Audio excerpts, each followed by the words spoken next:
avec Fréquence Plus.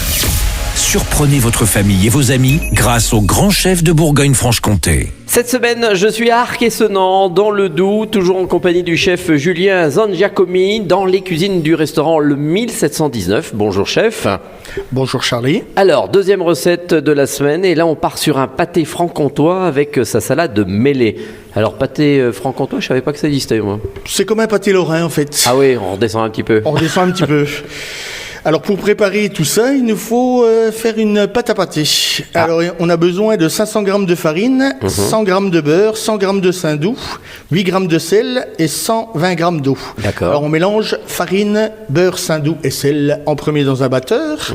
Une fois que la pâte a bien été sablée, on ajoute l'eau.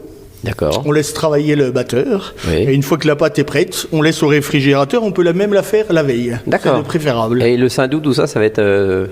Ça va permettre de garder la pâte et D'accord. d'avoir une certaine onctuosité et un peu plus de goût.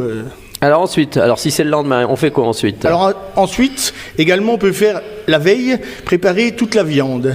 Donc il nous faut 250 g de veau, 250 g d'échine de porc, 250 g de volaille, Ah oui. 250 g de magret de canard, Ah oui, c'est complet là. 150 g de foie de volaille.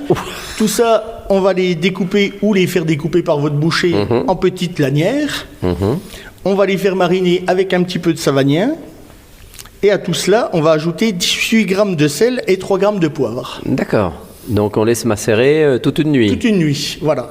Et donc le lendemain matin, on va abaisser 2 abaisses de notre pâte, d'environ 1,5 cm Alors, d'épaisseur. faut redire, hein, les abaisses. Les abaisses au rouleau. Donc on va prendre la pâte et l'étaler avec un rouleau. D'accord. Sur 2 plaques à pâtisserie. Bien.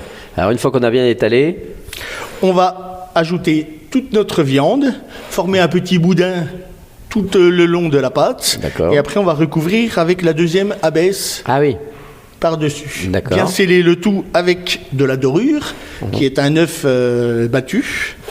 Entier ou c'est que le Entier. jaune? Ah c'est entier, d'accord. Ok. Une fois qu'on a procédé à ça, on va laisser reposer un petit peu. Et après, on va cuire à peu près 45 minutes dans un four à 180 degrés. Ah oui, donc combien vous avez dit de temps? 45 minutes. Bon, on surveille aussi. On surveille. On sort une fois que c'est bien doré. Une fois que c'est bien doré, on laisse refroidir une journée et le lendemain, Oui, c'est meilleur froid. Hein. voilà, c'est D'accord. meilleur froid, ça sert froid. Donc après, c'est servi froid et on agrémente d'une petite salade. Alors la différence avec le pâté lorrain, c'est quoi? C'est avec le savagnin qu'on aura mis dedans? Voilà, oui. C'est le petit goût. C'est le petit goût qui est- D'accord. Bon, bah très bien. Merci en tous les cas pour cette bonne recette, Julien Zangiacomi, ici dans les cuisines du restaurant Le 1719. Je le rappelle, vous aussi, cette semaine, vous pouvez gagner, vous aussi, un menu pour 2 personnes en envoyant Papille par SMS dès maintenant au 7 14 15. Papille au 7 14 15. Alors, bonne chance à tous et pour le prochain épisode, on parlera de filet de truite, des planches et d'ici là, chouchoutez vos papilles. Chaque semaine, découvrez les meilleures recettes des grands chefs de Bourgogne-Franche-Comté. Du lundi au vendredi, à 5h30, 11h30 et 19h30, chouchoutez vos papilles. Fréquence Plus.